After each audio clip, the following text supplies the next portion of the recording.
Hey guys, tonight we're talking about life expectancy in the Middle Ages, a time when simply waking up in the morning counted as a personal achievement.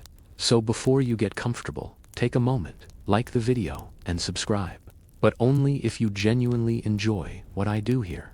And let me know in the comments where you retuning in from and what time it is for you. It's always fascinating to see who's joining us from around the world. Now dim the lights. Maybe turn on a fan for that soft background hum, and let's ease into tonight's journey together.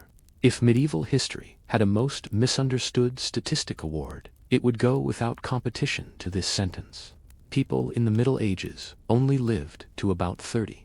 This line gets repeated so often that it has basically achieved folklore status. It is quoted confidently, dramatically, and almost always incorrectly. Usually by someone who has never stopped to ask what an average actually is. Because this number does not mean medieval adults woke up on their 30th birthday, looked in the mirror and said, "Ah, yes, the time has come," before gently collapsing into the nearest ditch. What it actually means is that childhood was an obstacle course designed by fate on a bad day. Life expectancy is an average, not a countdown timer. And medieval averages were absolutely demolished by infant and child mortality. When huge numbers of children die very young, and in the Middle Ages they did, the math becomes deeply unhelpful. The average sinks, even if the adults who survive go on to live fairly long, stubborn lives. Imagine a village where half the children never reach adulthood. The survivors might live into their 50s or 60s, long enough to complain about their joints, criticize the youth, and insist things were better back in my day. But the average still looks grim, because the early deaths pulled the number down like an anchor tied to a sinking boat. This is why medieval life expectancy looks horrifying on paper. Birth itself was risky. Infancy was dangerous. Childhood was a long series of chances to get unlucky. There were no antibiotics, no vaccines, no germ theory, and no one saying, "Maybe don't drink that." A fever was not a minor inconvenience. It was a negotiation. A small cut was not an annoyance. It was a potential career-ending injury for your entire life. The medieval world was not filled with weak adults. It was filled with adults who had already survived the hardest part. Those who made it past childhood were not fragile, they were battle-tested. So that famous number does tell us something important, just not what people think. It tells us the Middle Ages were not a world of short lives. They were a world where survival was front-loaded, uneven, and deeply unfair, which frankly is a very medieval way to do statistics. If medieval life expectancy was a numbers problem, birth was where the math immediately tried to kill you. Being born in the Middle Ages was not a gentle entrance into the world. It was a high-risk event involving pain, uncertainty, and a complete lack of anyone who actually knew what they were. Doing childbirth was dangerous for everyone involved. Mothers faced labor without anesthesia, without antiseptics, and without the comforting presence of someone who understood infections. Midwives relied on experience, prayer, and a collection of herbal remedies that ranged from helpful to "this might make things worse, but we are committed now." There were no hospitals in the modern sense, no emergency surgery, no sterile instruments. If complications arose, the solution was often spiritual encouragement and hoping the situation respected good intentions. And the baby entered a world that immediately tested its commitment to staying alive. Exposure to cold, poor nutrition, and disease began almost instantly. Even the first few days were critical. Many infants did not survive long enough to be formally named. Not because parents did not care, but because naming someone who might not survive the week was emotionally expensive. Birth records from the Middle Ages reflect this harsh reality. Baptisms were sometimes rushed, not out of panic. Out of experience, people knew the odds. They lived with them. Mothers who survived childbirth were not automatically safe either. Infection, hemorrhage, and complications could end lives days later. Long after the baby had arrived, and everyone thought the danger had passed, survival required luck layered on top of resilience. What makes this especially grim is repetition. Women did not face this risk once. They faced it again and again. Multiple pregnancies were common. Each one was another roll of the dice. Another conversation with fate that no one asked to have. And yet, people kept having children not because they were careless, but because survival depended on it. High mortality required high birth rates. Families adapted even when adaptation meant living with constant uncertainty. Medieval people did not assume birth meant life. They hoped for it, carefully, quietly, and with the emotional restraint of people who had learned that optimism needed limits. Birth in the Middle Ages was not the beginning of safety. It was the beginning of a long negotiation. If you survived birth in the Middle Ages, congratulations, you had officially cleared the tutorial. Unfortunately, the real game started immediately afterward, and it was significantly harder. Childhood was not a protected, innocent phase of life. It was the most statistically dangerous period you would ever experience, and it showed absolutely no mercy. Medieval children faced dangers everywhere. Disease was constant. Hygiene existed, but without any understanding of why it mattered. Germs were invisible, mysterious, and apparently very committed to their work. A simple fever could spiral into something fatal, and no one knew when it crossed that line. Doctors did not measure symptoms. They guessed confidently.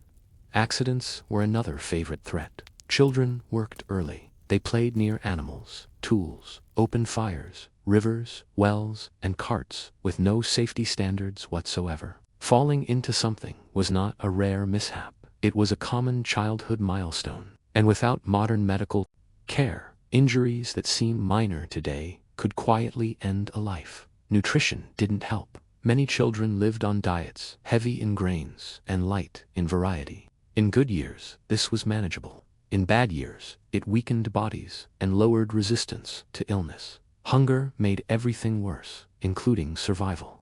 Parents knew this. They watched children grow with a mixture of love and restraint. Every milestone was celebrated quietly, cautiously, as if joy itself might attract bad luck. The longer a child lived, the better their chances became, but no one ever fully relaxed. This is where modern misunderstandings begin. We imagine medieval childhood as emotionally cold. It was not. It was emotionally careful. Loving deeply, while expecting loss, was a survival strategy. People learned to hope in measured doses, and yet, despite everything, many children did survive. Those who made it past the most dangerous early years grew stronger, tougher, and remarkably resilient. By adolescence, survival odds improved significantly. At that point, you had beaten the hardest level without even realizing it. Childhood in the Middle Ages was not short because people didn't value children. It was short because the world did not care. If you reached adulthood, you didn't just grow up, you earned it. There is a stubborn myth that medieval parents didn't love their children because so many of them died. The logic usually goes like this. If loss was common, attachment must have been weak. This idea sounds neat, emotionally tidy, and completely wrong. Medieval parents loved their children intensely. We know this from letters, wills, prayers, church records, and graves. Parents mourned deeply. They grieved publicly and privately. They wrote about their children. They paid for memorials when they could afford them. They did not shrug and move on like emotionally distant robots made of straw and theology. What medieval parents practiced was not emotional detachment. It was emotional management. When death is common, you do not stop loving. You stop assuming. You learn to love while holding back just enough to survive the grief if the worst happens. This wasn't coldness, it was experience. Parents celebrated milestones carefully. A child's first year mattered. Reaching early childhood mattered. Surviving winter mattered. Each stage unlocked a little more relief, a little more hope. Naming ceremonies were sometimes delayed. Not because parents were indifferent, but because naming someone who might not survive the month was emotionally expensive. It was grief, budgeting. You can see this caution everywhere. Parents prayed obsessively. They used charms. They followed folk remedies. They tried everything available, even when those options ranged from mildly helpful to deeply questionable. This wasn't ignorance. It was desperation mixed with love. And when children died, parents did not respond with stoicism. They responded with mourning that looks painfully familiar to us. Tears, prayers, guilt, anger, and silence appear repeatedly in medieval records. Loss hurt then just as much as it hurts now. The difference was frequency, not feeling. Ironically, this myth exists because medieval parents adapted so well. They functioned despite loss. They continued working, raising families, and living. Modern observers mistake resilience for indifference. But resilience is not the absence of love. It is what love looks like when it has no choice but to continue. Medieval parents loved their children fully, just without the luxury of assuming a happy ending. Here's the plot twist most people never hear. If you survived childhood in the Middle Ages, your life expectancy quietly improved dramatically. Not magically, this was still the Middle Ages, but enough to completely reframe that infamous "people only live to 30" line. Once you made it past infancy, early childhood, and adolescence, you had already cleared the most dangerous phase of medieval life. At that point, you were no longer constantly rolling the dice against nature.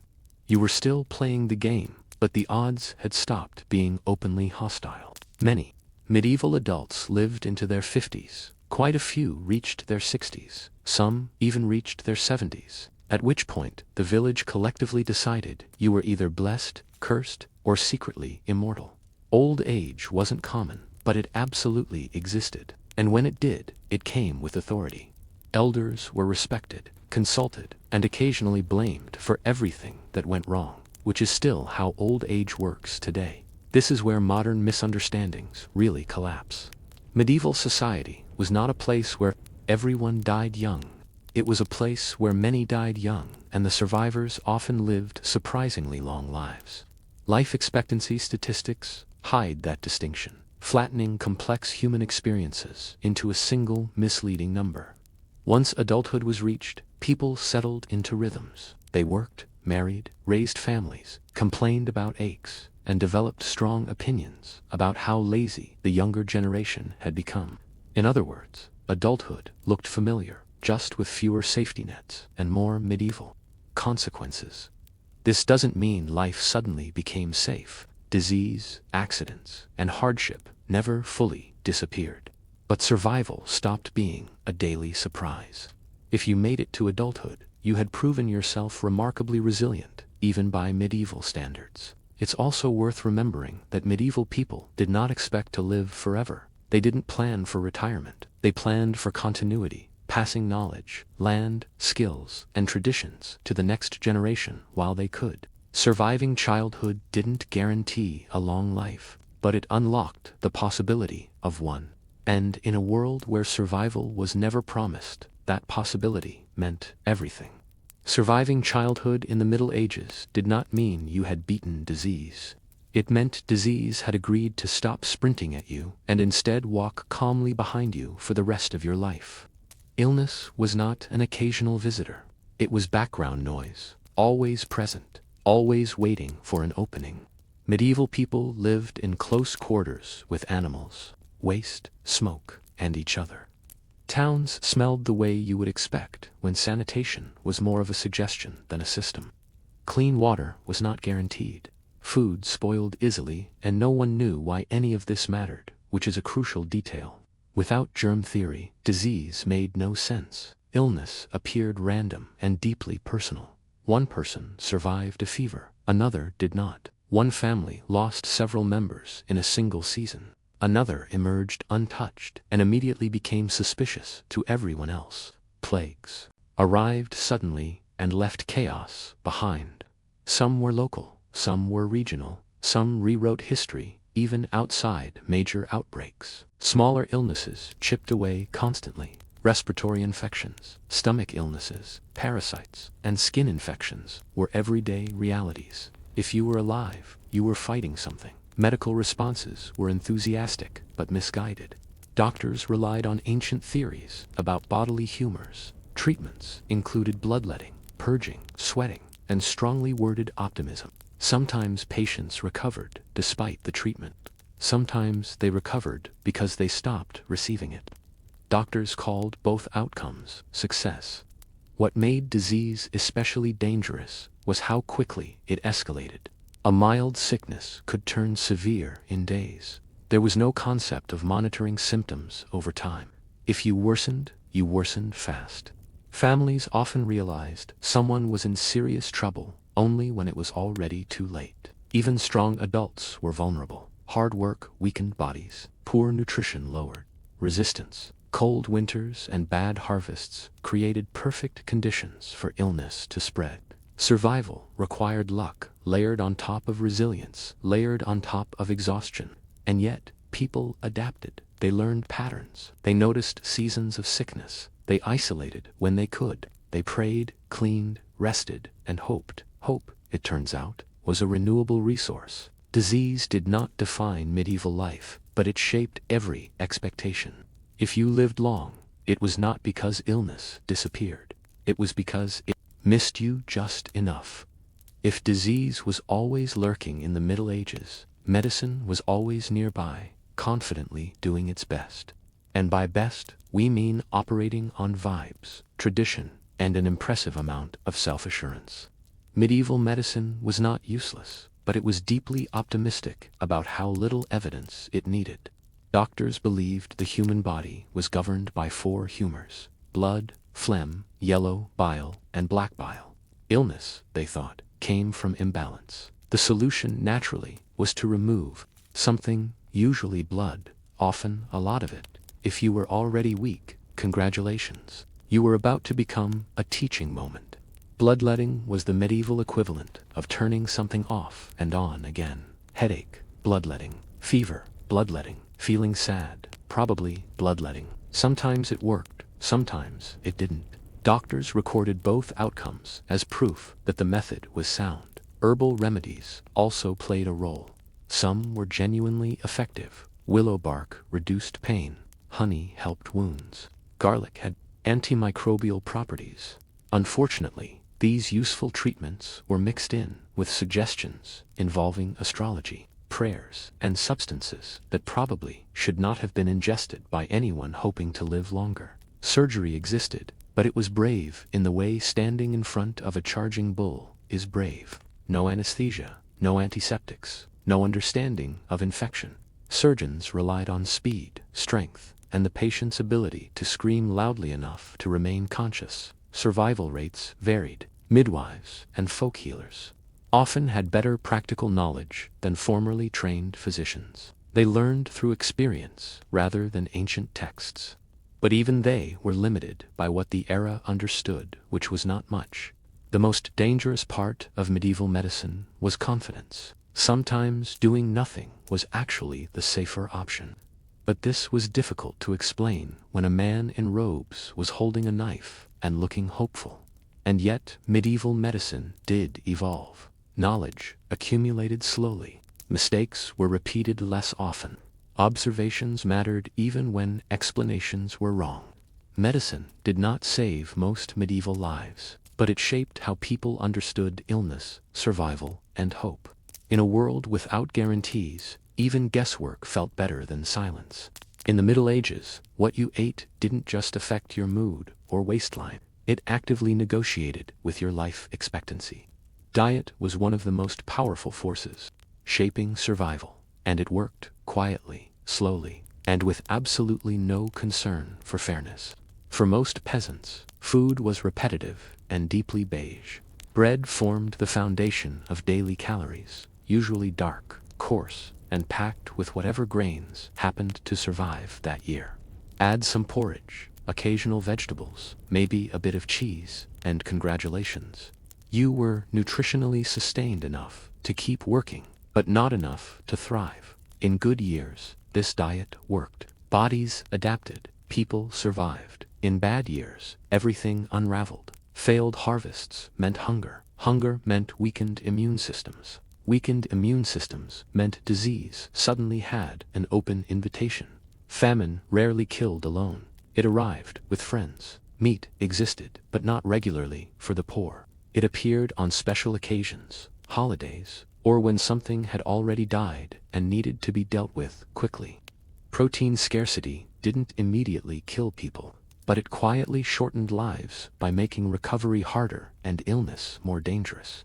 Children were especially vulnerable. Growing bodies needed nutrients they didn't always get. Malnutrition slowed development, weakened bones, and left kids less able to fight infections. Many children survived, but survival came at a cost that showed up later in life. Meanwhile, the wealthy ate better, more variety, more protein, more calories. Not necessarily healthier food by modern standards, but enough to give their bodies better odds. This didn't make nobles immortal. Disease still reached them, but it nudged the statistics in their favor. Seasonality mattered. Winter diets were worse. Fresh food disappeared. Preservation methods were limited. People ate what they had, even when it wasn't ideal. Moldy bread, watered-down ale, and questionable leftovers were normal. Complaining didn't help. Starving faster didn't either. What makes medieval diet especially tragic is how invisible its effects were. No one collapsed dramatically from eating poorly. Instead, people grew weaker over time. They healed more slowly. They survived fewer illnesses. Their lives shortened not with a bang, but with a gradual loss of resilience. Diet didn't decide who lived or died on a single day. It decided who had a fighting chance when something went wrong. And in the Middle Ages, something was always going wrong. If disease and diet didn't end your life outright in the Middle Ages, work patiently waited its turn. Medieval labor was not something you did for 8 hours and then complained about online. It was constant, physical, repetitive, and performed with the understanding that stopping was not an option unless you were actively dying, and sometimes not even then. For peasants, work began early and ended late. Farming meant plowing, planting, harvesting, hauling, threshing, repairing tools, fixing fences, and doing it all again next year. There were no ergonomic tools, no safety standards, and no concept of lifting with your legs. Your back was expected to figure it out on its own. Injuries were common and cumulative. A twisted ankle never fully healed. A damaged shoulder became permanent. A bad fall might not kill you immediately, but it would quietly reduce everything you could do afterward. And when your body failed, your ability to survive went with it. Work didn't usually kill people dramatically. It killed them slowly through exhaustion, vulnerability, and where a weakened body was less resistant to illness. A tired person healed poorly. An injured worker became dependent, and dependency was dangerous in a world without social safety nets. Children worked early, too, not because medieval parents were cruel, but because survival required it. By the time someone reached adulthood, their body had already logged decades of strain. This meant that even those who lived into older age often did so with chronic pain, reduced mobility, and a deep familiarity with suffering. Craftsmen and tradespeople fared slightly better. Their work was still hard, but less punishing than full-time agricultural labor. This difference shows up in records. Some professions lived longer on average, not because they were safer, but because they were less destructive over time. The irony is that hard work was valued culturally. Labor was moral. Idleness was suspicious. People took pride in endurance, even when endurance shortened their lives. Complaining was allowed, but quitting was not. Work didn't usually end life on a single day. It reshaped bodies year by year until something else finished the job. And if you made it to old age, every ache was a record of survival written directly into your bones. Medieval life expectancy was already unfair, but for women, the difficulty setting was quietly turned up without anyone asking for consent. Women faced nearly all the same dangers as men: disease, hunger, hard labor, and accidents. And then added one more recurring threat that never took a day off: childbirth. Pregnancy in the Middle Ages was not treated as a medical condition. It was treated as an inevitable life event that everyone hoped would go well. There were no ultrasounds, no emergency interventions, and no clear understanding of why things went wrong when they did. Complications were common. Outcomes were unpredictable. Optimism was mandatory. Childbirth itself was dangerous. Labor could last days. Bleeding, infection, and trauma were constant risks. If something went wrong, help was limited to midwives doing their best with experience, prayers, and whatever tools they had.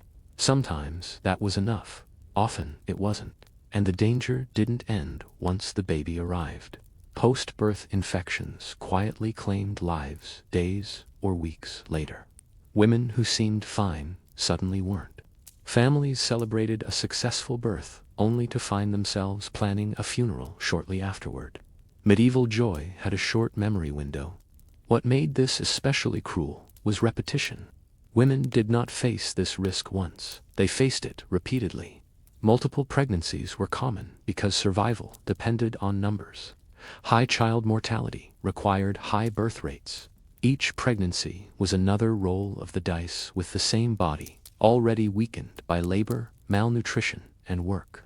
Despite this, many women lived long lives. Records show women reaching older age, managing households, working fields, raising children, and becoming central figures in family and community life. Survival didn't mean ease. It meant endurance, layered on top of responsibility. Men often died from violence or labor-related strain. Women often died from biology, doing what biology does with absolutely no concern for fairness. Life expectancy numbers reflect this imbalance, even if the stories behind them rarely get told. Being a woman in the Middle Ages did not guarantee a shorter life, but it guaranteed more risk, and every year survived was not just luck. It was quiet resilience in a world that demanded it constantly. Even when disease was quiet and food was available, medieval life carried one more persistent background threat: violence. Not constant battlefield chaos, but the kind of everyday instability that hovered just close enough to matter.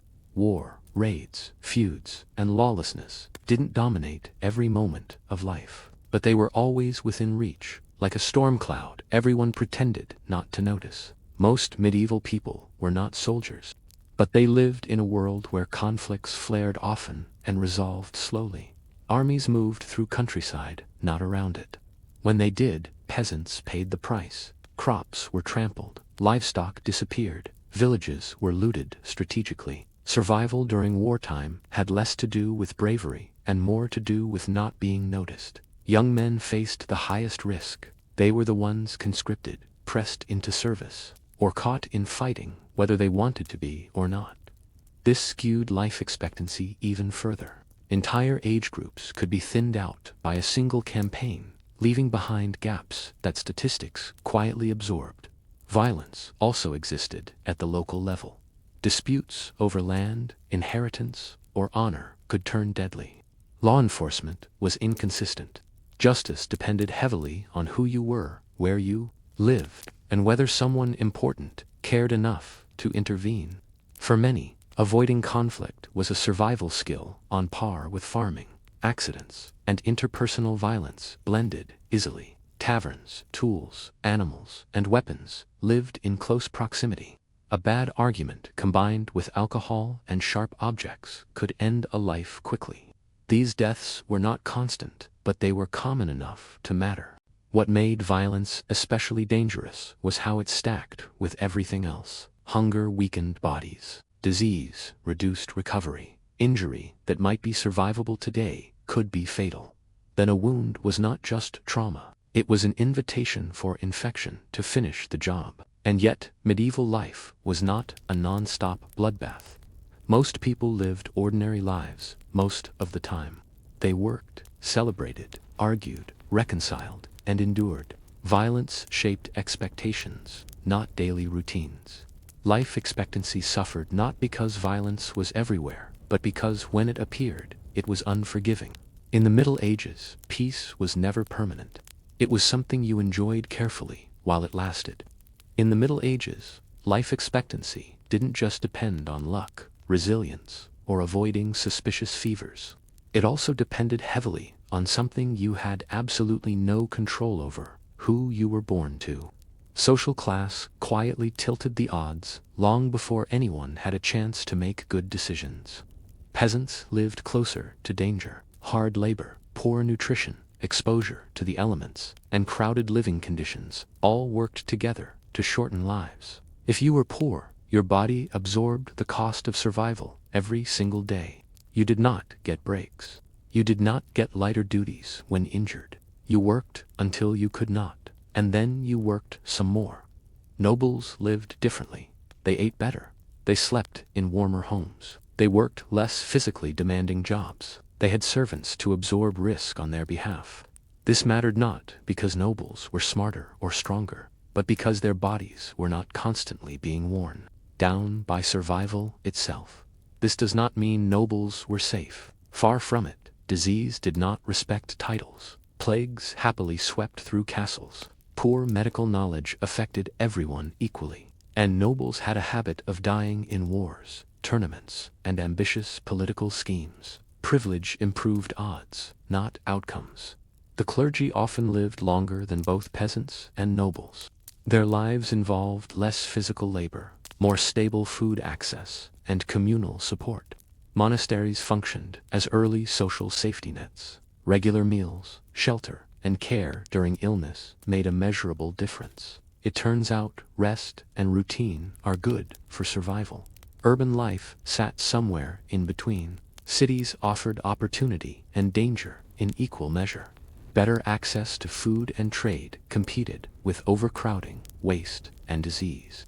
Living in a city could extend your life or shorten it dramatically, depending on timing and luck. Class didn't guarantee survival. It nudged probabilities. A peasant could live long. A noble could die young. But statistically, comfort mattered. Reduced physical strain mattered. Consistent nutrition mattered. Life expectancy in the Middle Ages was not evenly shared. It was distributed according to burden, and the heaviest burdens were carried by those least able to avoid them. One of the strangest modern misconceptions about the Middle Ages is the idea that old people simply did not exist, as if medieval villages were populated entirely by the young, the exhausted, and the recently deceased. In reality, old age absolutely existed. It just didn't distribute itself evenly or politely. If you walked through a medieval village, you would often find elders, men and women with bent backs, weathered faces, and joints that complained louder than the church bells. These people had survived disease, hunger, war, childbirth, and decades of physical labor. They were not anomalies. They were survivors. What made old age rare was not biology. It was access. Access to food, access to stability, access to a body that hadn't been completely destroyed by work or repeated illness. Those who reached old age often did so because they had either been unusually lucky or lived lives that allowed their bodies to endure. Old age came with status. Elders were respected, consulted, and occasionally blamed for everything from bad harvests to improper youth behavior. They were living memory. They remembered past famines, past wars, and past mistakes, which meant they were either valued for wisdom or ignored for being inconveniently correct. That said, old age was not gentle. There was no retirement, no pensions, no medical support designed to keep you comfortable. Aging meant pain. It meant reduced mobility. It meant dependence on family and community. If that support failed, survival became uncertain very quickly. Interestingly, medieval people did not view old age the way we do. It was not something everyone expected to reach. It was seen as a bonus stage, a blessing, sometimes even a burden. Living long meant you had outlasted many of your peers, which brought both honor and loneliness. Records show people living into their 60s and 70s, sometimes even beyond. These individuals did not invalidate low life expectancy numbers. They explained them. They showed what was possible when early risks were survived. Old age in the Middle Ages was not rare because people couldn't live long. It was rare because too many never got the chance. And those who did, they carried an entire era on their backs, literally and historically. By this point, it should be clear that medieval life expectancy has been doing a very poor job of explaining medieval lives. The number exists. It is technically accurate. And it is almost always misunderstood in the most confident way possible. Life expectancy is not a promise. It is not a prediction. It is not a countdown clock hovering over your head. It is an average, a mathematical summary of wildly uneven experiences. And in the Middle Ages, those experiences were uneven to the point of absurdity. When half of all children die young, averages collapse. They get dragged downward by tragedy long before adulthood even has a chance to participate. The result is a number that sounds shocking but explains very little unless you understand what shaped it. Modern readers often hear low life expectancy and imagine a society where everyone lived short, miserable lives. That image feels neat and dramatic. It is also wrong. Medieval people did not move through life expecting to die at a certain age. They expected uncertainty. They expected that survival was something you earned year by year, not something guaranteed by default. This difference matters. People planned their lives differently. They did not think in decades ahead. They thought in seasons. Harvests, winters survived. Children grown strong enough to help. Each year lived was an accomplishment, not a stepping stone toward a fixed endpoint. Lifespan, the maximum age someone can reach, remained surprisingly stable across human history. What changed dramatically was how many people reached it. Medieval society filtered people early and harshly. Modern society filters far later. The ceiling did not move much. The floor did. Statistics hide that human truth. They compress grief, luck, endurance, and resilience into a single number and pretend it tells the whole story. It does not. It never has. Life expectancy tells us how dangerous a society is, not how fragile its people are. Medieval people were not biologically weaker. They were environmentally overwhelmed. Understanding this changes how we see the Middle Ages, not as a world of short lives, but as a world of high risk, where survival itself was an achievement worth respecting. When you step back and look at medieval life expectancy without the misleading averages, a quieter truth begins to emerge. Medieval people were not constantly dropping dead at a fixed age, and they were not unaware of how dangerous their world was. They lived with that knowledge every day. Survival was not assumed, it was negotiated. Life in the Middle Ages was shaped less by a number and more by exposure. Exposure to disease, hunger, violence, childbirth, accidents, and exhaustion. Each of these risks shaved lives away unevenly, early, and often. Some people were taken quickly, others endured long enough to become the quiet pillars of their communities. The difference was rarely moral, intelligent, or deserved. It was circumstantial. Medieval people did not expect long lives. They hoped for functional ones. A good year meant enough food, no serious illness, and everyone still breathing by winter's risk end. That was success. Planning decades into the future made little sense when next season was never guaranteed. And yet, people still loved deeply. They raised families, they passed on skills, they told stories, they complained about the weather, they argued with neighbors. They celebrated weddings and mourned losses with a familiarity that feels painfully modern. Shorter odds did not make life meaningless. If anything, they made it more immediate. The cruelty of medieval life expectancy is not that people died young. It is that death arrived unpredictably. Some lives were brief and unfair. Others were long and heavy with experience. The averages flattened those stories into something tidy and misleading. When someone did reach old age, it mattered. Elders were living proof that endurance was possible. They carried memory, perspective, and sometimes wisdom forged through loss. Their presence reminded everyone else that survival was not impossible, just uncertain. So the real lesson is not that medieval life was short. It was fragile. And in that fragility, people adapted. They worked, endured, and continued forward anyway.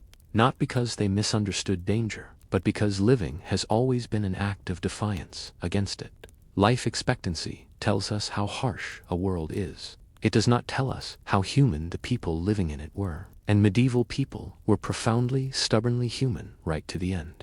Nefertari entered the world at a time when Egypt was preparing for one of its most powerful eras. Although her exact origins remain uncertain, what is clear is that she was raised far differently from most women of her age. This was not a girl trained merely to look regal in procession scenes or to sit silently behind a throne. From an early age, Nefertari received an education reserved for the elite. Language, writing, religious symbolism, and court etiquette. She could read and write hieroglyphs fluently, a skill so rare that even many high officials lacked it. In a civilization where words were sacred and writing itself was seen as divine, literacy was power. Her name, Nefertari Meretmut, meaning the most beautiful of them all, beloved of the goddess Mut, carried religious and political weight. Beauty in ancient Egypt did not simply refer to physical appearance. It implied harmony, intelligence, moral balance, and divine favor. To be beautiful was to embody Mart, cosmic order itself. From the start, Nefertari was associated with this ideal, shaped to represent stability in a world ruled by gods and kings. Growing up within elite circles, she would have observed how power truly worked in Egypt. She saw how temples influenced politics, how alliances were sealed through marriage, and how queens could subtly shape policy without ever issuing commands. These lessons mattered. Egypt was not governed by brute force alone, but by symbolism, ritual, and careful performance. Nefertari learned how to speak when silence was expected, and how to remain silent when words could be dangerous. Religious training also played a central role in her upbringing. She became deeply familiar with the major gods and goddesses, particularly those associated with queenship, motherhood, and protection.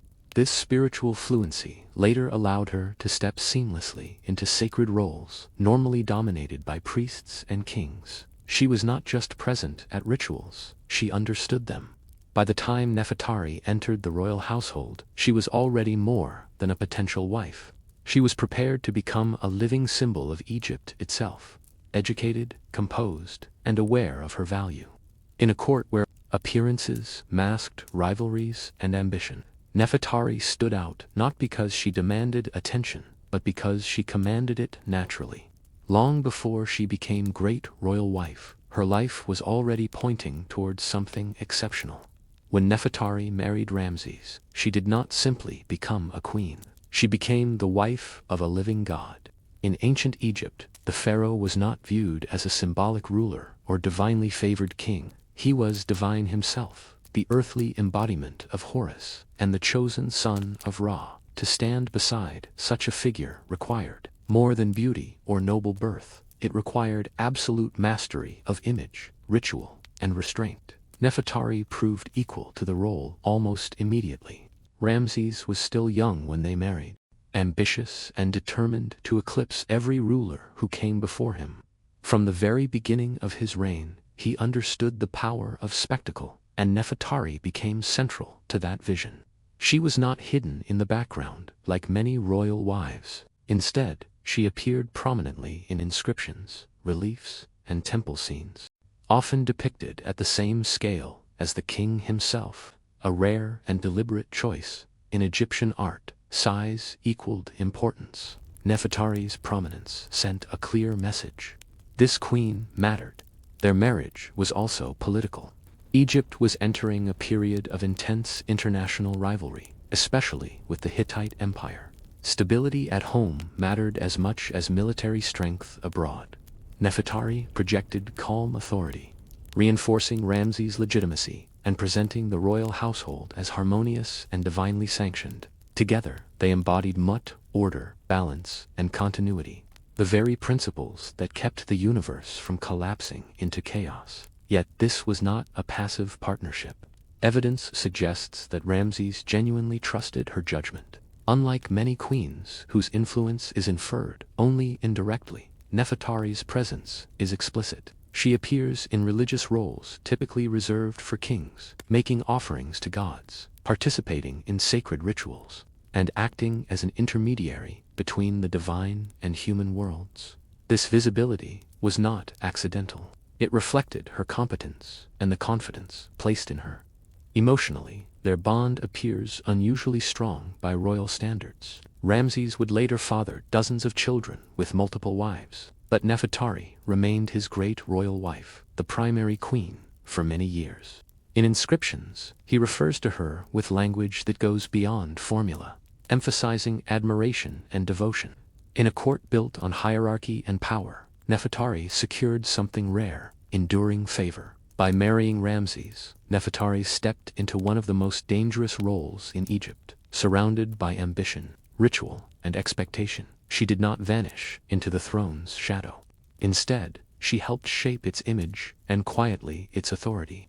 Nefertari's greatest strength did not lie in ceremony alone, but in diplomacy, a skill that elevated her far beyond the role of a traditional consort. During Ramses' reign, Egypt was deeply entangled in international politics. The Near East was a fragile chessboard of rival powers, shifting alliances, and constant threats of war. Words, when used correctly, could prevent bloodshed. Nefertari knew this, and so did the king. Her most remarkable diplomatic role is revealed through surviving correspondence with the Hittite court, particularly with Pudu-Hipa, the powerful queen of the Hittite Empire. These letters were not ceremonial greetings written by scribes and stamped with royal names. They were personal, warm, and politically precise. Nefertari addressed Pudu-Hipa as an equal, my sister, a term reserved only for rulers of the highest rank. This was not flattery, it was a statement of status. Through these exchanges, Nefertari acted as a stabilizing force following years of hostility between Egypt and the Hittites. After decades of conflict, including the famous Battle of Kadesh, peace was fragile. Treaties could be signed by kings, but trust was built through relationships. Nefertari helped maintain that trust. She sent gifts of gold, fine linen, and luxury goods, reinforcing Egypt's wealth while signaling goodwill. Each gesture carried meaning. Each word was carefully chosen. What makes this extraordinary is that she operated in a political space dominated almost entirely by men. While male diplomats negotiated borders and armies, Nefertari worked through softer but no less powerful channels: kinship language, religious symbolism, and mutual respect. She understood that diplomacy was not just about dominance, but perception. If peace appeared honorable, it was more likely to last. Her literacy gave her a decisive advantage. She could read foreign correspondence herself, understand nuance, and respond without relying entirely on intermediaries. This direct engagement made her an asset Ramses could trust in sensitive matters. It also made her visible beyond Egypt's borders, enhancing her reputation across the ancient world. In these letters, Nefertari is not passive, submissive, or ornamental. She is confident, articulate, and deliberate, a queen fully aware of her influence. Through diplomacy rather than decree, she helped secure stability for an empire at its height. While armies guarded Egypt's borders, Nefertari guarded its peace quietly, effectively, and with remarkable intelligence. In ancient Egypt, queenship was not only political, it was sacred. Nefertari's authority flowed as much from religion as from marriage, and she understood this better than most. The queen was expected to embody divine femininity on earth, acting as a living bridge between gods and mortals. Nefertari did not merely play this role, she inhabited it fully. She was closely associated with Isis, the divine wife, mother, and protector of kingship. Isis was not a passive goddess. She was a strategist, a magician, and a restorer of order. By aligning Nefertari with Isis in temple reliefs and inscriptions, the royal court was making a powerful statement. This queen was not just supportive, she was essential. Just as Isis restored Osiris and protected Horus, Nefertari symbolically protected Ramses and the future of Egypt. Nefertari frequently appeared performing religious rituals usually reserved for pharaohs. She made offerings to major deities, participated in temple ceremonies, and was shown engaging directly with the gods, rather than standing behind her husband. These depictions were deliberate. Religion in Egypt was not personal belief alone. It was statecraft. A queen who could operate confidently within sacred space enhanced the legitimacy of the entire dynasty. Her role as God's wife and lady of the two lands carried practical power. Temples were economic engines controlling land, labor, and wealth. By participating in temple life, Nefertari indirectly influenced resources and religious networks across Egypt. Priests did not see her as ornamental. They saw her as divinely sanctioned. This sacred authority also shaped how she was perceived by the population. Common people might never see the queen in person, but they saw her image carved into stone, painted on walls, and invoked in prayers. Nefertari became familiar, reassuring, and powerful, a maternal presence within a vast and often intimidating empire. Importantly, religious power outlasted physical presence. Even as years passed and other wives entered Ramses' household, Nefertari's divine associations remained intact. Sacred imagery does not fade easily. By anchoring herself so deeply within Egypt's religious worldview, she ensured that her authority could not be easily replaced. Nefertari's strength, then, was not loud or aggressive. It was ritualized, symbolic, and enduring. Through religion, she transformed queenship into something timeless. Not just the wife of a king, but a necessary component of cosmic order itself. As years passed, Nefertari's position at court remained extraordinary. But time was never neutral in the household of Ramses II. The king would live for decades and father many children with multiple wives. Yet Nefertari's status as great royal wife carried a weight no other queen could easily replace. Her influence was not based on novelty or youth, but on trust built over years of shared rule, ritual, and responsibility. Royal inscriptions reveal something rare in ancient kingship: affection that appears personal rather than formulaic. Ramses spoke of Nefertari with admiration, emphasizing her wisdom and grace, not merely her beauty. This mattered in a system where queens could be politically sidelined once they lost favor. Nefertari remained central long after the early years of the reign. Her authority did not depend on constant visibility, but on the foundation she had already secured. Motherhood strengthened this position further. Nefertari bore several of Ramses' children, including princes and princesses who played roles in court and religious life. Through them, her influence extended into the next generation. In Egypt, legacy was everything. To be remembered through one's children was to achieve a form of immortality long before death. Yet even a favored queen could not escape the realities of time. As Nefertari aged, her appearances in official records gradually became less frequent. This was not erasure, but transition.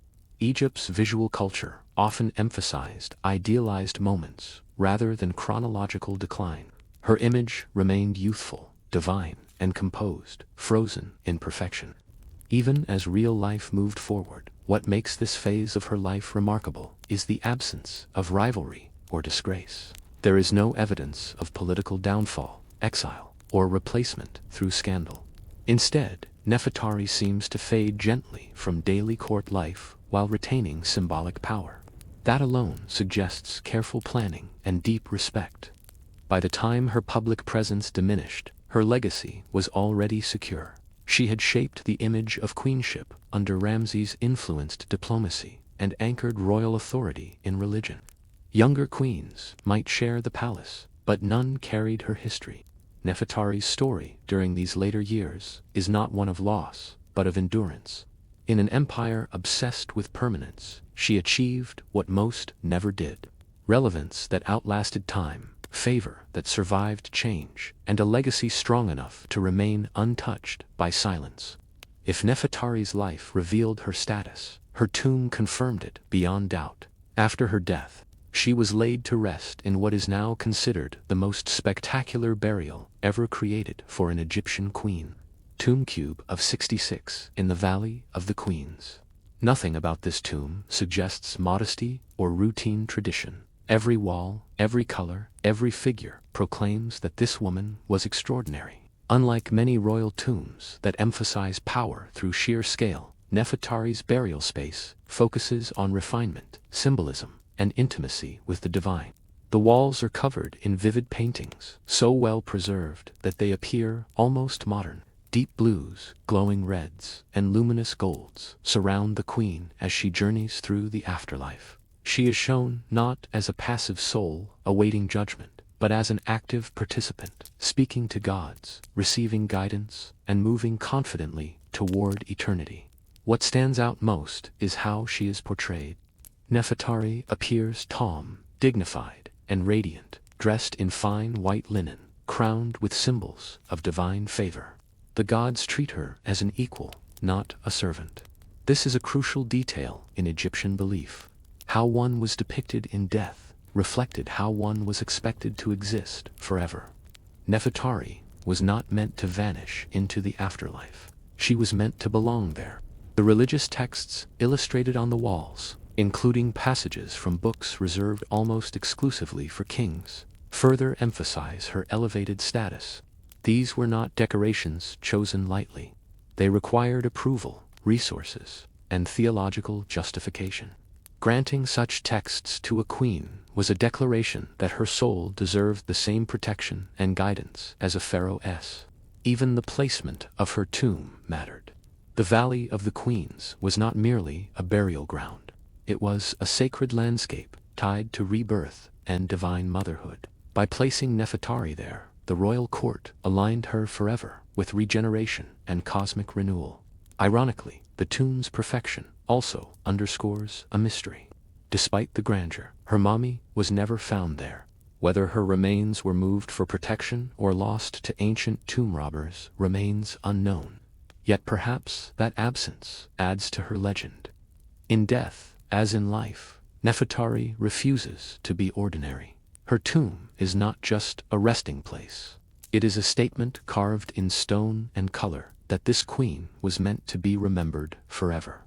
In death, Nefertari did not disappear into myth or abstraction. Instead, she entered a carefully constructed eternity, one designed to mirror the authority she held in life. Ancient Egyptian belief held that the afterlife was not a reward but a continuation, a second existence that demanded preparation, knowledge, and divine approval. Nefertari was given all three. Inside her tomb, she is repeatedly shown standing before Osiris, not as a trembling soul awaiting judgment, but as a composed and confident figure. This visual language matters. Osiris was the ultimate authority over rebirth, decay, and renewal. To be depicted calmly in his presence was to signal moral perfection and spiritual readiness. Nefertari is not judged harshly, she is welcomed. She is also closely associated with Hathor, the goddess of love, joy, music, and protection of the dead. Hathor often appears, guiding Nefertari, offering reassurance and safe passage. This pairing is deeply symbolic. Hathor was not only nurturing but powerful, a deity who could destroy or protect. To walk beside her was to be under divine favor. The afterlife imagery emphasizes movement rather than stillness. Nefertari is shown walking, speaking, gesturing, and engaging. This reflects a belief that the soul remained active and conscious. Eternal life was not endless rest. It was eternal participation in cosmic order. The queen's knowledge of sacred texts and rituals ensured that she would never be lost or confused in this journey. What is especially striking is the absence of fear. Many tombs include scenes meant to ward off dangers of the underworld, demons, traps, annihilation. In Nefertari's tomb, these threats are minimal. Her path is clear, illuminated, and protected. This visual confidence suggests that her spiritual status was considered unquestionable. This portrayal also reinforced memory among the living. Anyone who entered the tomb would see not a fragile mortal, but a victorious soul. In Egypt, remembrance sustained existence. To be remembered correctly was to live forever. Nefertari's afterlife scenes ensured that she would be remembered as composed, intelligent, and divinely accepted. Thus, her final transformation is complete. She is no longer only Queen of Egypt or wife of a king. She becomes something greater, a permanent figure within sacred cosmology. Even in death, Nefertari retains agency, dignity, and presence. Her eternity was not silent, it was deliberate. Nefertari's story does not end with her burial. In many ways, it begins there. Ancient Egypt was a civilization obsessed with memory, convinced that to be remembered was to continue existing. Names spoken, images preserved, stories retold. These were the tools of immortality. By that measure, Nefertari succeeded more completely than almost any royal woman of her time. Yet her legacy is marked by an unusual contradiction. Overwhelming presence paired with physical absence. Her tomb survives in astonishing condition, her image vivid and alive, but her body is missing. No coffin remains. No mummy rests in the chambers prepared for her eternity. This absence has fueled centuries of speculation. Was her body moved to protect it from tomb robbers? Was it lost in antiquity? Or was it quietly reread elsewhere, stripped of identity by time? The truth remains unknown. Paradoxically, this mystery has only strengthened her legend. Nefertari becomes more than a historical figure. She becomes an idea. Without physical remains to anchor her to mortality, she exists almost entirely through art, symbolism, and memory. Her painted face, calm and confident, has outlived stone, dynasty, and empire. For centuries after the fall of the New Kingdom, her name faded from common knowledge, buried under sand and silence. But when her tomb was rediscovered, it reignited fascination instantly. Scholars, artists, and historians recognized something rare. A woman whose power was not inferred but declared openly on every wall. Unlike many queens, known only through their husbands, Nefertari speaks for herself through imagery and inscription. Her legacy also reshaped modern understanding of women in ancient Egypt. She challenges the simplistic idea that queens were decorative or powerless. Instead, she stands as proof that intelligence, education, and diplomacy could coexist with beauty and ritual. Her life forces a revaluation of how authority functioned, not only through armies and decrees, but through symbols, relationships, and belief. Today, Nefertari is remembered not just as the wife of a great king, but as a figure of autonomy and refinement. Museums reproduce her images. Scholars analyze her titles. Visitors stand in awe before her tomb, often describing it as intimate rather than grand, a space designed to honor a person, not just a position. In the end, Nefertari achieved what ancient Egyptians desired most. Though her body vanished, her name endured. And in Egypt, that meant she truly lived forever. Strip away the gold, the hieroglyphs, and the divine imagery, and what remains is a woman who understood power better than most kings. Nefertari's greatness was not accidental, nor was it granted to her solely through marriage. It was constructed carefully over time through intelligence, discipline, and an instinctive grasp of how Egypt functioned at its deepest level. She lived in a world where authority depended on balance. Too much ambition invited suspicion. Too much silence invited erasure. Nefertari walked this narrow path with precision. She did not challenge the king's supremacy, yet she expanded the meaning of queenship so thoroughly that it could never return to something lesser. After her, the idea of the queen as merely ornamental no longer held.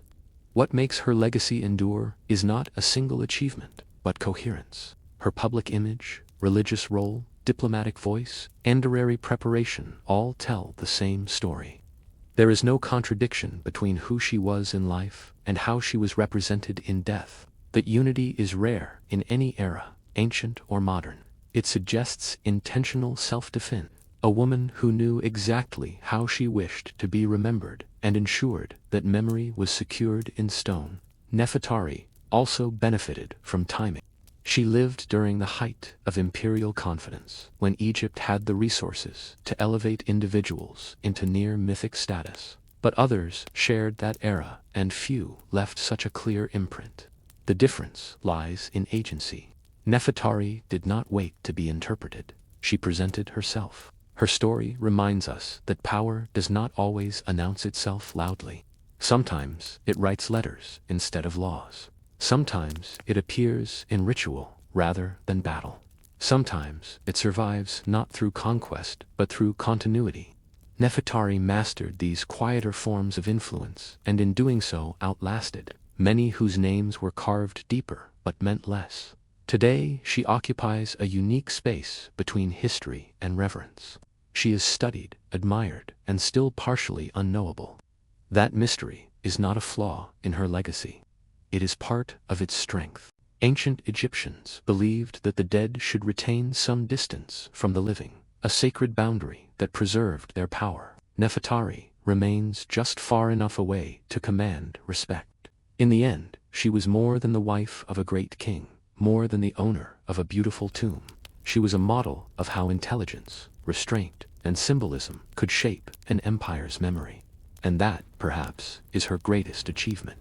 High in the Alai Mountains, where winters harden the ground into stone and silence dominates the landscape, a group of archaeologists opened an ancient burial mound, expecting little more than broken tools and scattered bones. Instead, they uncovered something profoundly unsettling. A woman preserved by ice so perfectly that time itself seemed to have failed. She lay in a wooden chamber sealed by her body wrapped carefully, surrounded by objects placed with intention. The cold had done what embalming could not. It halted decay completely. Her skin remained intact. Her hair still clung to her scalp. Even the delicate textures of her clothing survived. This was not a skeleton reduced to fragments. This was a person, recognizable, human, and eerily present. When the ice was removed, the shock only deepened. Dark, intricate tattoos stretched across her skin, curling into animal shapes and flowing lines. These were not decorative scratches or faded marks. They were deliberate, complex designs placed with skill and meaning. The patterns suggested identity, belief, and status. Whoever she was, she mattered. The burial itself was extraordinary. She had been laid to rest with care, not haste. Her position, the objects around her, and the effort required to construct such a chamber in hostile terrain all pointed to importance. This was not the grave of an ordinary nomad. This was someone worth protecting from time, from animals, from forgetting. What made the discovery so haunting was not just preservation, but immediacy. Archaeologists often deal with distance, centuries reduced to artifacts. Here, that distance collapsed. The Ice Maiden confronted the modern world face to face. Her body still carried the shape of life. Her expression was calm, composed, almost deliberate. Death had not erased her presence. News of the discovery spread quickly, not because of gold or weapons, but because of her humanity. She forced a question that archaeology rarely answers so clearly. Who was she? A priestess, a leader, a healer, a warrior. The ice preserved her form, but not her story. Yet, even in silence, the message was clear. This woman had lived with significance in a world long erased from written memory. The frozen earth had guarded her for more than 2 millennia, and now she was asking to be understood. To understand the Ice Maiden, one must understand the world that shaped her, the vast mobile society of the sea. They were not city builders, temple raisers, or chroniclers of their own history. They left no written records to explain themselves. Instead, they lived on horseback, carried their wealth with them, and trusted memory, ritual, and movement over stone and permanence. The Scythian world stretched across immense grasslands and mountain corridors, a place defined by wind, cold, and distance. Survival here required adaptability and toughness. Communities followed seasonal routes, herding animals, trading with distant cultures, and defending themselves constantly. This was not a passive existence. It was a life shaped by motion and readiness. Within this nomadic structure, women were not confined to domestic silence. Archaeology has revealed that Scion women rode horses, hunted, and in some cases fought. Burials show women interred with weapons, tools, and symbols of authority. The idea that power belonged only to men does not hold in this landscape. In a world where everyone depended on skill and endurance, status followed ability. Religion and belief played a central role. The Scythians viewed the natural world as alive, with forces that required respect and negotiation. Mountains, animals, and the sky itself held meaning. Ritual specialists, shamans, healers, or spiritual mediators guided communities through illness, death, and transition. Tattoos, clothing, and burial practices were not decoration, they were language. This context matters deeply when viewing the Ice Maiden. Her elaborate tattoos, careful burial, and isolation from common graves suggest a role that went beyond ordinary life. In Scion society, to invest such effort in death meant the person carried power in life, spiritual, social, or both. The Scions also existed at a crossroads. They traded with distant civilizations, absorbing influences while retaining their identity. Persian goods, Chinese silks, and local traditions blended into something uniquely theirs. This mixture created a culture both fierce and refined, capable of artistry alongside violence. The Ice Maiden emerged from this world not as an anomaly, but as a product of it. She belonged to a society that valued strength, symbolism, and resilience. To them, preserving her body was not about mourning alone. It was about continuity, ensuring that her presence, whatever it represented, would endure beyond death. Among all the details revealed by the ice, nothing was more striking than the tattoos etched into the Ice Maiden's skin. They were not random markings or simple symbols. They were elaborate, flowing images of animals, deer with twisted antlers, mythical beasts in motion, predators locked in eternal pursuit. Even after more than 2 millennia, the ink remained dark and deliberate, as if freshly drawn. In the Scythian world, tattoos were not fashion, they were identity. These images functioned as biography written on the body itself. Each figure carried layers of meaning tied to ancestry, belief, and role within the community. Animals were not chosen casually. They represented spiritual forces, protective spirits, and personal power. To wear them permanently was to declare alignment with those forces. The placement of the tattoos matters as much as their content. They ran along her arms, shoulders, and hands, visible places meant to be seen during daily life and ritual. This suggests her body was not hidden or restricted, but displayed intentionally. She was someone whose presence carried meaning in public space. The tattoos transformed her flesh into a living symbol. What makes this even more compelling is the level of skill involved. Tattooing in the ancient steppe was painful, dangerous, and irreversible. Infection was a real risk. Enduring such work required stamina and purpose. No one would submit to it lightly. This alone suggests status. These were not marks imposed by others, they were earned. Scholars believe the tattoos may also have served a ritual function beyond life. In Scion belief, the soul continued after death, and identity needed to be preserved. The tattoos ensured that the Ice Maiden would be recognized in the spirit world, just as she had been among the living. Her body became a passport between realms. There is also evidence that tattoos distinguished spiritual specialists from the rest of society.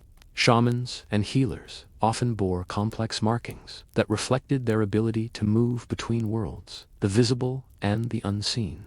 The Ice Maiden's tattoos are unusually intricate, more refined than those found on many warriors. This points toward a role rooted in knowledge rather than combat. In a culture without written records, the body itself became text. The Ice Maiden carried her story in ink and skin, readable to those who understood the language. Even now, long after that language has faded, the message remains unmistakable. This was a woman whose identity was sacred, deliberate, and meant to endure. Her tattoos did what words could not. They survived. The Ice Maiden was not buried in ordinary clothing. Her garments were layered, deliberate, and astonishingly well preserved, offering a rare window into how identity was worn in a nomadic world. Textiles usually vanish first in archaeology, but here the permafrost acted like a vault. Wool, felt, leather, and fur survived long enough to tell a story as clearly as her tattoos. Her clothing was practical, but not plain. It was designed for movement, cold, and long journeys. Yet crafted with care and visual balance, the cuts allowed for riding and walking across uneven terrain. The materials were durable, chosen for survival in harsh climates. But survival alone does not explain the precision. These garments were not thrown together. They were made to communicate. Color mattered. Texture mattered. The layering itself mattered. In steppe cultures, clothing functioned as social language. What you wore signaled who you were, where you belonged, and how you were meant to be treated. The Ice Maiden's attire suggests elevated status, not royal in a settled sense, but respected, perhaps even revered. Some elements of her clothing show connections to the wider cultural sphere associated with the Pizarric culture, known for its refined craftsmanship despite a nomadic lifestyle. This culture valued symmetry, animal symbolism, and skilled textile work. Clothing was not decoration alone. It was protection, identity, and ritual combined. Footwear found near her body was especially telling. Well-made boots indicate frequent travel, possibly long distances on horseback. This was not someone confined to a single camp or domestic space. She moved, she participated, she belonged to the active rhythm of nomadic life. Her headdress, though damaged, suggests ceremonial use. Headgear in steppe societies often marked spiritual roles or special occasions. Combined with her tattoos, this hints, again, at a woman whose function extended beyond the everyday. Clothing reinforced what ink declared. Even in burial, her garments remained intact, carefully arranged. This was not accidental. Dressing the dead was an act of belief.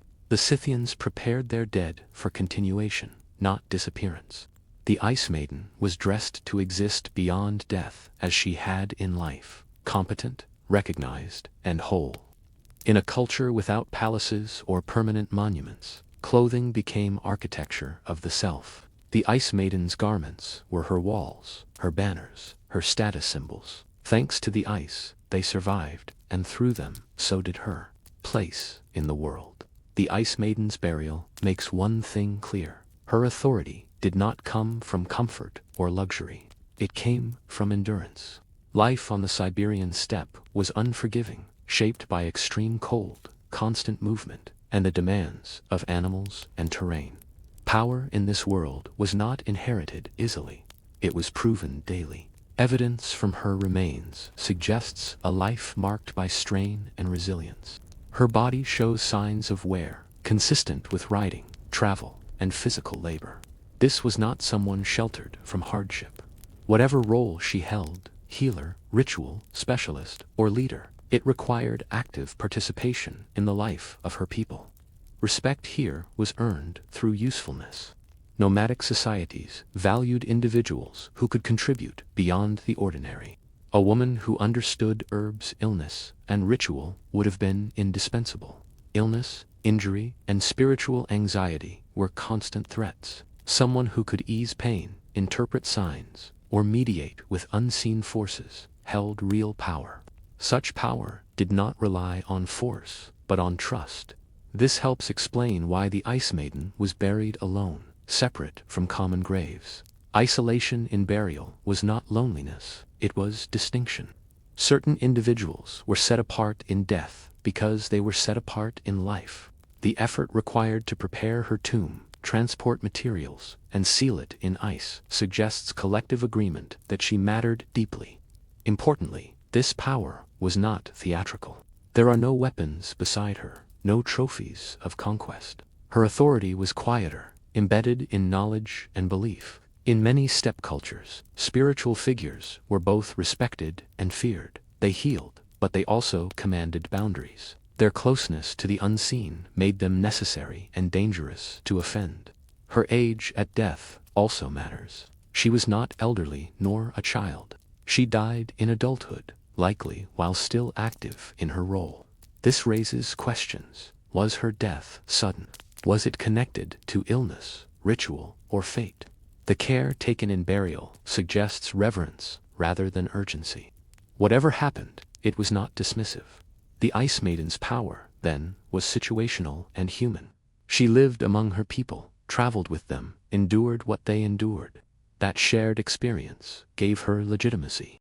In a society where survival depended on cooperation, such legitimacy was stronger than any title. Her life reminds us that leadership does not always sit on thrones. Sometimes it rides through snow, carries knowledge instead of weapons, and leaves its mark, not in stone, but in memory and in ice. The way the Ice Maiden was buried tells us as much about her death as her life.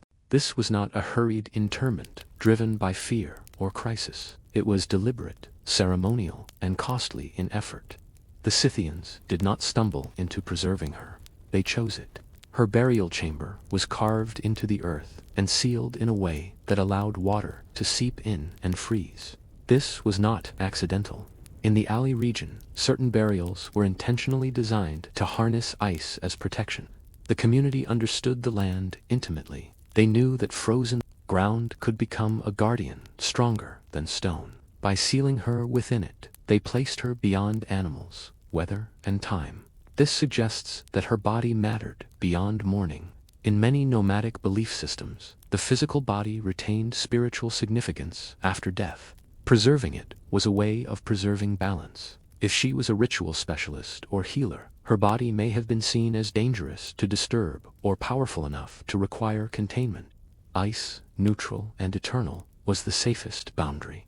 The grave goods reinforce this idea. Objects placed with her were not excessive, but meaningful. They reflect function rather than wealth. This was not a display of status meant to impress rivals. It was preparation. She was being equipped, not celebrated. That distinction matters. There is also the question of cause. Her body shows signs of illness, possibly cancer, and injuries consistent with long-term strain. This was not a peaceful death of old age, but it was not treated as a failure either. Illness did not diminish her worth. If anything, it may have heightened her spiritual authority. In many ancient cultures, suffering was seen as proximity to the unseen. The separation of her burial from others suggests caution as much as honor. Powerful figures were often buried apart to prevent their influence from lingering too strongly among the living. This was not exile. It was respect mixed with fear. The ice did more than preserve flesh. It preserved intent. Every choice made by her community remains legible because nothing decayed.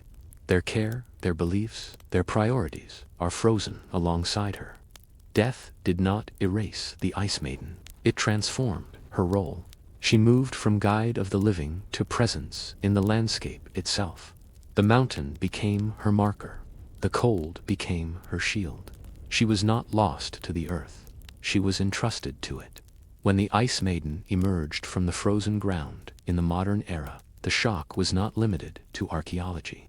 Her rediscovery disrupted assumptions, scientific, cultural, and emotional, about the ancient nomadic world.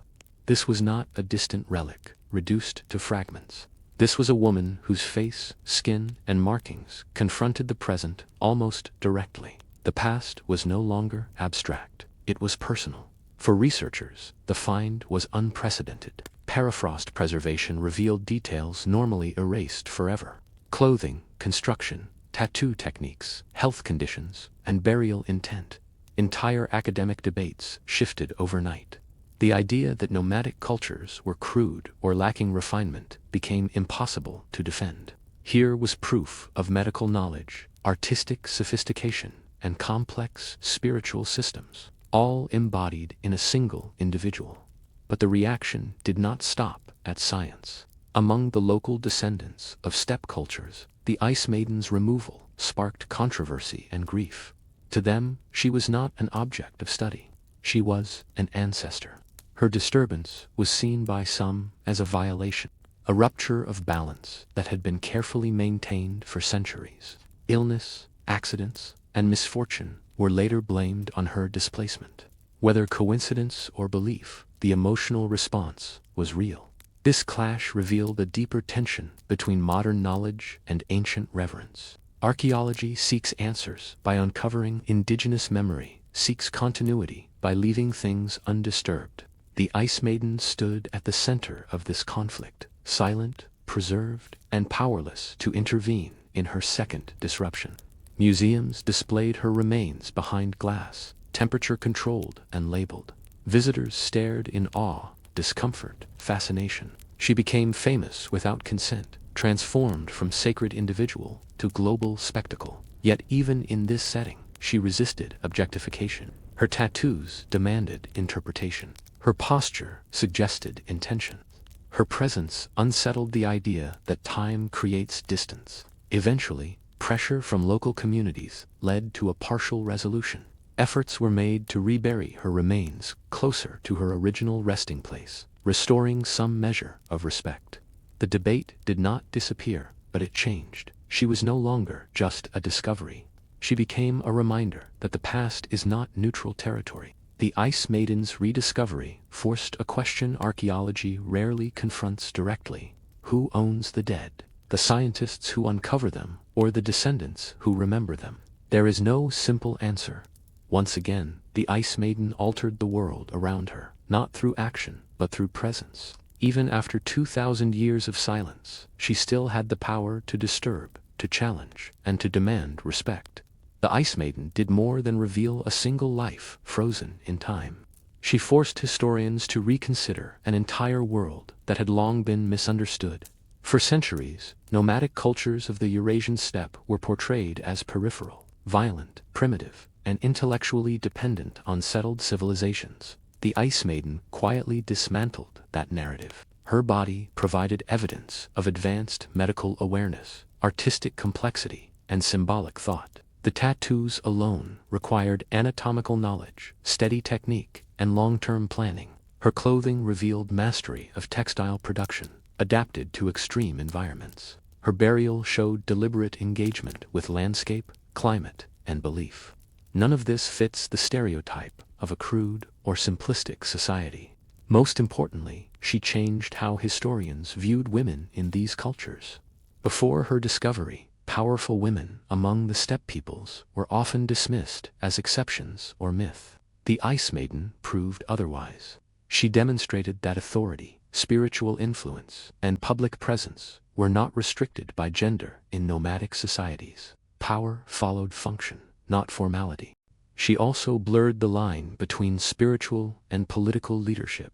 In settled civilizations, those roles were often separated. Among the steppe cultures, they overlapped. A woman who understood ritual, healing, and symbolism could wield influence equal to any warrior. The Ice Maiden embodied this integration. Her life suggests leadership rooted in knowledge rather than domination. Her preservation reshaped methodology as well. Archaeologists were forced to confront how much context is lost when organic material decays. Entire aspects of ancient life, color, texture, expression, usually vanish. The Ice Maiden reminded scholars that what survives is often only a fraction of what once existed. History, it turns out, is incomplete, not because people lacked complexity, but because evidence rarely endures. She also influenced public imagination. Unlike kings and generals, she was relatable. Her humanity was visible. Visitors did not see a conqueror, they saw a person. This emotional connection altered how audiences engaged with ancient history, making it less about abstraction and more about lived experience. In this sense, the Ice Maiden became a bridge. She connected modern observers to a vanished world, not through texts or monuments, but through presence. She made the past intimate. Her impact continues to ripple outward. Every new study of nomadic cultures now carries her shadow. Every claim of simplicity must confront her evidence. She did not speak, yet she corrected centuries of misunderstanding. History did not change because of what she said. It changed because of what she proved simply by surviving. In the end, the Ice Maiden's greatest power lies in her refusal to disappear. Civilizations rise and fall, languages die, and entire ways of life dissolve into silence. Yet she endured not as legend or myth, but as reality. Her survival was not symbolic, it was physical, and that makes her impossible to ignore. She represents a kind of historical honesty that written sources rarely offer. There is no court poet exaggerating her deeds, no chronicler reshaping her story to serve politics. What we see is what remained: her body, her markings, her choices, and the care her people gave her. These are truths carved not into stone, but into flesh and ice. The Ice Maiden also challenges how we define importance. She was not an empress. She commanded no armies. Her name, if it ever had one known beyond her people, is lost. Yet her influence today rivals that of famous rulers. Why? Because she embodies lived authority, the kind that emerges from knowledge, resilience, and trust rather than hierarchy. She forces modern audiences to confront an uncomfortable idea that history has often remembered the loudest, not the most essential. Countless lives like hers vanished without trace simply because their worlds did not right. The Ice Maiden survived by chance, yes, but also because her people believed she mattered enough to protect forever. There is something profoundly human in that decision. They did not know she would be discovered. They did not preserve her for fame. They preserved her because they believed she should remain whole. That belief crossed centuries intact. Today, when people stand before her image or read about her life, the reaction is rarely academic alone. It is emotional. She looks back at us. She reminds us that ancient people were not abstract ancestors, but individuals with bodies, identities, fears, and purpose. The Ice Maiden does not offer comfort. She offers presence. She stands as proof that complexity does not belong only to cities, and power does not require permanence. A woman from a mobile world without monuments, without writing, reshaped how history sees her culture simply by surviving. She was buried to be remembered by her people. She was preserved to endure, and against all odds, she succeeded. The ice let her sleep. Time failed to erase her. Stoicism did not begin as an abstract system designed in comfort. It began with failure. Its founder, Zeno of Citium, was not a noble scholar or a sheltered intellectual. He was a merchant whose life collapsed in a single moment. While transporting goods across the Mediterranean, Zeno survived a shipwreck that destroyed his cargo, his wealth, and his future as he had imagined it. When he washed ashore in Athens, he was alive and nearly stripped of everything that had defined him. This moment matters because Stoicism grows directly out of that experience. Zeno did not ask how to recover his losses. He asked a deeper question. If everything external can vanish without warning, what can a person rely on? The answer he began to shape was radical for its time. Not gods, not fortune, not status, but the disciplined mind. Athens offered Zeno no sympathy. It was a city full of competing philosophies, each promising some version of happiness or truth. But most were built for those with leisure, wealth, or political influence. Zeno was an outsider, foreign-born and financially ruined. His philosophy would reflect that position. Stoicism was not about escaping the world, but enduring it. At its core, Stoicism proposed a sharp division between what is within our control and what is not. Wealth, reputation, health, and even life itself belong to the second category. Judgment, intention, and moral character belong to the first. Suffering, Zeno realized, comes not from events themselves, but from the meaning we assign to them. Lose everything and despair follows. Unless one's sense of self was never anchored in possessions to begin with, this idea was quietly revolutionary. Greek culture prized honor, public recognition, and external success. Stoicism challenged that entire value system. It suggested that a person who loses everything can still live well, provided their inner life remains ordered. Calm was no longer a gift of good fortune. It became a skill. Zeno's shipwreck was not treated as a tragedy within Stoicism, but as proof that life is unstable, proof that expectation breeds suffering, proof that resilience must be internal or it will fail when tested. Stoicism, then, was not born in theory, but in necessity.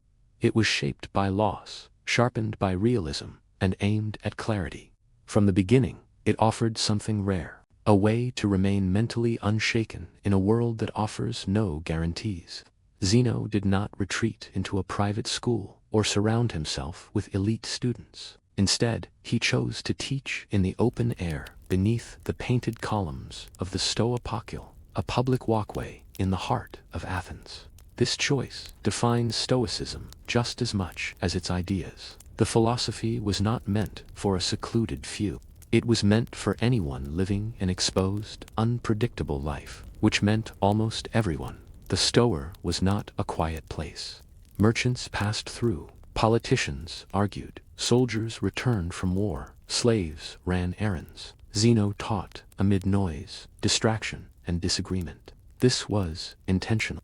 Stoicism was not designed to work only in silence. It was meant to be tested in real conditions, surrounded by temptation, insult, and uncertainty. By teaching in public, Zeno rejected the idea that philosophy existed apart from daily life. Stoicism was not about achieving intellectual brilliance or winning debates. It was about learning how to respond when insulted, disappointed, ignored, or harmed. The question was never, "What do you know?" but "How do you act when things go wrong?"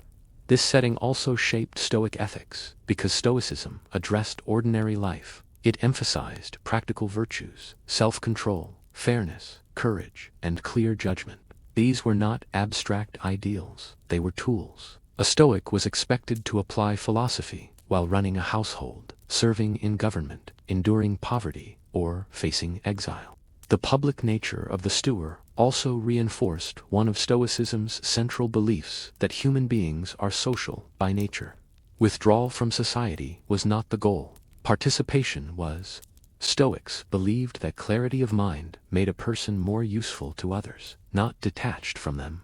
Emotional discipline was not coldness, it was reliability. Importantly, teaching in the storied philosophy of prestige, anyone could listen, anyone could challenge. Wisdom was not guarded by rank. This egalitarian aspect helped Stoicism spread far beyond Athens. It spoke to people who felt powerless in rigid social hierarchies. The Stoa itself became symbolic. Its painted walls depicted historical battles and moral scenes, reminders of chaos, ambition, and consequence. Stoicism grew beneath these images, offering a counter. The idea that while the world remains unstable, one's response does not have to be. By stepping into public life rather than escaping it, Stoicism made a quiet promise. You do not need ideal conditions to live well. You need discipline, clarity, and the courage to practice philosophy where life actually happens. As Stoicism developed beyond its founder, it became increasingly precise about its central concern, the inner life. Thinkers such as Cleanthes and later Chrysippus refined Stoic ideas into a disciplined system aimed at one goal: mental clarity, not happiness in the sense of pleasure, but steadiness, a mind that does not fracture under pressure. Stoics believed that the human mind is constantly interpreting events. An insult is not painful by nature. Loss is not unbearable by default. What causes suffering is the judgment that something should not have happened. Stoicism focused on retraining this habit of judgment. The world is not obligated to align with desire. Expecting it to do so is the root of distress. This did not mean emotional numbness. Stoics felt fear, grief, and frustration like anyone else. What they rejected was being ruled by these emotions. Discipline meant noticing a feeling, understanding its cause, and choosing how to respond rather than reacting blindly. The goal was not to suppress emotion, but to prevent it from hijacking reason.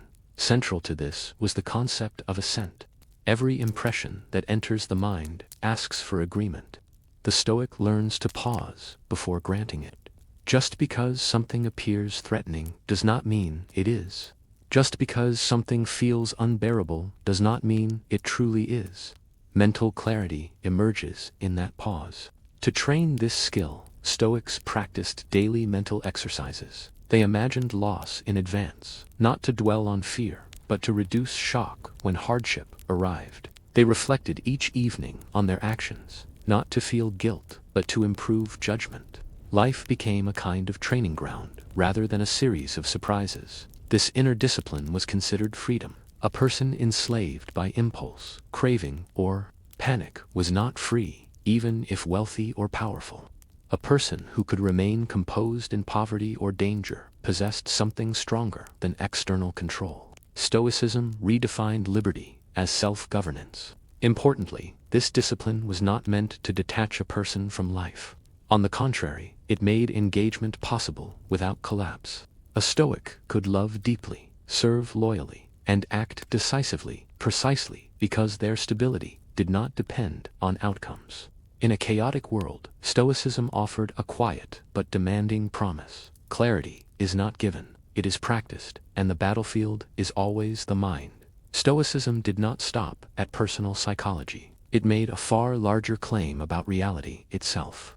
The universe, Stoics argued, is not random chaos. It is governed by logos, a rational, ordered principle that shapes everything from the movement of stars to the unfolding of human lives. To live well, then, was not to fight reality, but to understand it. For Stoics, fate was not a blind force or cruel destiny. It was the natural consequence of cause and effect, stretching back endlessly. Every event had reasons behind it, even if those reasons were beyond human comprehension. Suffering came not from fate itself, but from resisting it. The famous Stoic metaphor compared life to a dog tied to a moving cart. The cart will move regardless. The dog can walk willingly or be dragged. This worldview demanded humility.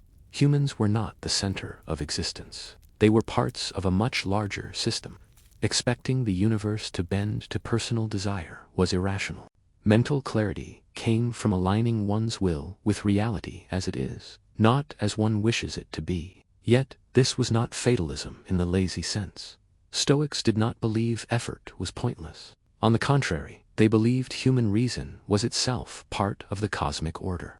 Acting virtuously was how one participated correctly in the universe. You could not control outcomes, but you could control intention. That distinction preserved responsibility without illusion. This idea reshaped how Stoics viewed misfortune. Illness, exile, poverty, and death were not punishments. They were natural events within a rational system. To label them bad was to confuse discomfort with moral failure. Virtue alone was truly good. Vice alone was truly harmful. Everything else was neutral material to work with. This perspective created a remarkable calm in extreme circumstances. If the universe operates according to reason, then panic is unnecessary. One's task is simply to respond well to whatever arrives.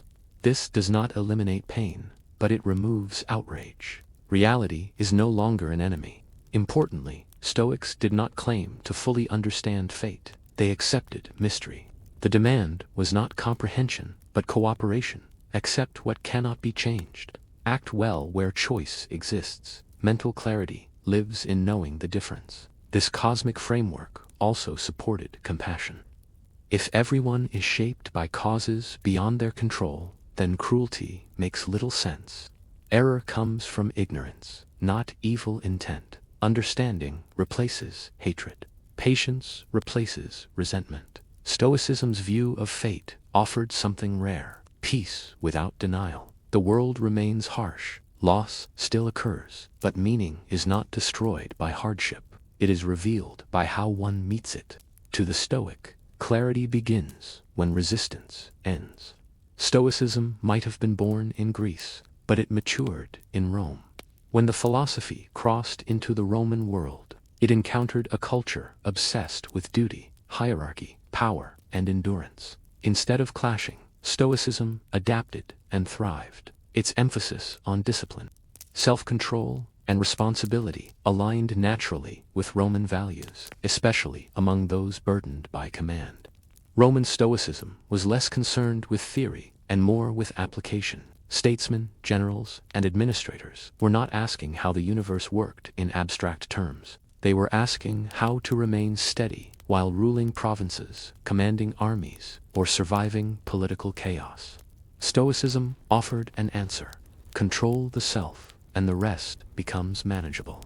One of the earliest and most influential Roman Stoics was Seneca the Younger, a man who lived at the heart of imperial power while constantly warning against it. Seneca was wealthy, politically entangled, and perpetually at risk.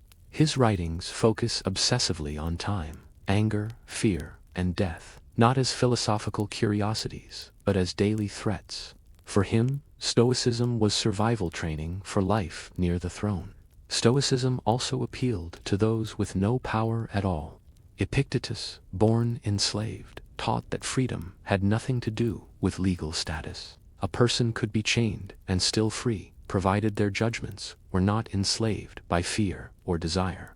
This idea was explosive in a society built on rigid hierarchy. It suggested that inner freedom could not be granted or revoked by authority. Perhaps the most striking example of Roman Stoicism is Marcus Aurelius, an emperor who ruled the most powerful state on earth while privately reminding himself that power meant nothing. His writings were never meant for publication. They were exercises in humility, restraint, and clarity, written to himself while surrounded by war, disease, and responsibility. In Rome, Stoicism became less a school and more a mindset. It was practiced by people who could not afford emotional collapse. It taught them how to endure success without arrogance and failure without despair. What Rome gave Stoicism was realism. What Stoicism gave Rome was restraint. Together, they produced one of history's most enduring philosophies of mental clarity under pressure. Stoicism survived because it was never meant to stay theoretical. From its earliest days, it insisted on practice, repeated, deliberate, and often uncomfortable. Philosophy for a Stoic was not something you admired. It was something you trained, like the body or a craft. Without practice, clarity dissolved under pressure. Stoics treated each day as a kind of exercise. Morning reflection prepared the mind for difficulty ahead. One would anticipate irritation, insult, delay, loss, not pessimistically, but realistically. By expecting friction, the Stoic reduced its power to shock. Nothing that arrived felt unfair, because nothing was unexpected. Mental clarity begins before events occur. Equally important was evening review. At the end of the day, Stoics examined their actions without self-hatred or excuse. Where did emotion override reason? Where did impatience appear? Where was restraint successful? This was not confession, it was calibration. The goal was improvement, not punishment. Another core practice was voluntary discomfort. Stoics would occasionally eat plain food, wear rough clothing, or sleep without comfort. Not out of self-denial, but to weaken fear of loss. If you can tolerate little, you are not enslaved by abundance. Luxury becomes optional rather than necessary. This practice directly attacked anxiety about the future. Language itself became a tool. Stoics trained themselves to describe events accurately rather than emotionally. A betrayal became someone acted according to their understanding, not "I was wronged." Illness became "the body is impaired," not "this is unbearable." By stripping away exaggerated language, the mind regained proportion. Attention to the present moment was another discipline. Stoics warned against living mentally in imagined futures or replayed pasts. Anxiety lived ahead. Regret lived behind. Clarity lived only in what could be acted upon now. This was not mystical presence, but practical focus. Importantly, Stoic practice was never solitary self-improvement for its own sake. The end goal was ethical action. Emotional restraint enabled patience with others. Discipline made one reliable in crisis. Stoicism was not about inner peace, divorced from responsibility. It was about becoming useful. This practical orientation explains Stoicism's endurance. Empires fell, institutions changed, but the need for steadiness under pressure did not. Stoic exercises required no special tools, no retreat, no authority, only attention and effort. In this way, Stoicism functioned less like a philosophy and more like mental training, not something to agree with, but something to live, one disciplined day at a time. Stoicism did not vanish with the decline of Rome. Instead, it quietly passed into a new intellectual world, reshaped rather than rejected. As Christianity spread across the Mediterranean, early Christian thinkers encountered Stoic ideas everywhere, in education, rhetoric, and moral language. They disagreed with Stoic theology, but found its psychological discipline impossible to ignore. Early Christian monks, especially those living in the deserts of Egypt and Syria, faced a problem Stoics had wrestled with for centuries: how to control the mind. Isolation did not bring peace. It amplified fear, anger, lust, and despair. The inner chaos was often worse than the outer world. Stoic techniques offered solutions. Figures like Evagrius Ponticus developed systems for monitoring thoughts that closely resemble Stoic psychology. He taught that disturbing thoughts arrive uninvited and must be examined before being accepted, almost identical to the Stoic idea of withholding assent. Temptation was not sin. Agreement was. Christian asceticism adopted Stoic emotional discipline while redirecting its goal. Where Stoics sought alignment with reason and nature, monks sought alignment with God, but the methods overlapped. Attention to thought, control of desire, acceptance of hardship, and focus on inner stability. Stoic language also shaped Christian moral teaching. The emphasis on patience, endurance, humility, and self-control echoed Stoic virtues almost directly. Even the concept of indifference to external status found a new form in Christian rejection of worldly honor. Wealth, reputation, and power were treated as distractions rather than achievements. Importantly, Christianity softened Stoicism's severity. Where Stoics often aimed at emotional invulnerability, Christian thinkers allowed grief, compassion, and vulnerability. The goal shifted from self-sufficiency to inner obedience, but discipline remained central. This fusion preserved Stoicism through a cultural transition that erased many pagan schools entirely. While temples closed and philosophical lineages broke, Stoic practices survived inside monasteries, sermons, and moral instruction. The name faded. Mental clarity through restraint, acceptance of suffering, and mastery of judgment became Christian virtues. Even when their philosophical origins were forgotten, Stoicism did not convert. It was absorbed. By the time medieval Europe emerged, few remembered Zeno or the Stoer. Stoicism did not need to survive as a label. Its strength was practical enough to live on without one. Stoicism returned not through temples or schools, but through psychology, long before it became fashionable again. Its core insights quietly reappeared in modern approaches to mental health. The idea that suffering is shaped less by events and more by interpretation resurfaced in therapeutic language, stripped of ancient metaphysics, but intact in function. Modern cognitive approaches echo a Stoic claim that once seemed radical. Thoughts are not facts. Emotional distress follows judgment, not circumstance. By identifying distorted thinking and correcting it, clarity can be restored. This is Stoicism translated into clinical practice. The techniques changed names. The mechanism remained the same. Stoicism also found renewed relevance in the aftermath of mass trauma. War, displacement, and totalitarian violence forced modern thinkers to ask the same question Zeno once asked.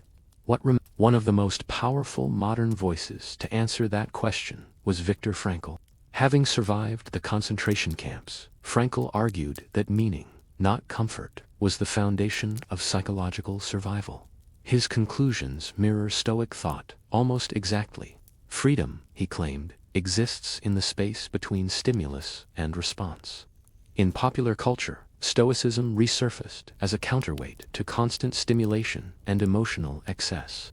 In an age of outrage, comparison, and anxiety, its insistence on restraint and internal control felt almost subversive. Stoicism did not promise happiness, it promised resilience. That distinction mattered.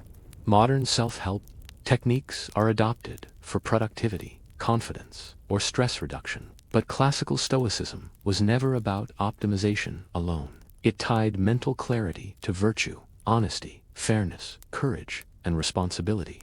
Clarity without ethics was considered dangerous. This tension defines Stoicism's modern revival. It is admired for its calm, but often misunderstood as emotional suppression. In reality, Stoicism demands emotional awareness, not denial. It asks for engagement with reality as it is, without illusion or dramatization. What makes Stoicism endure is not nostalgia for antiquity, it is relevance.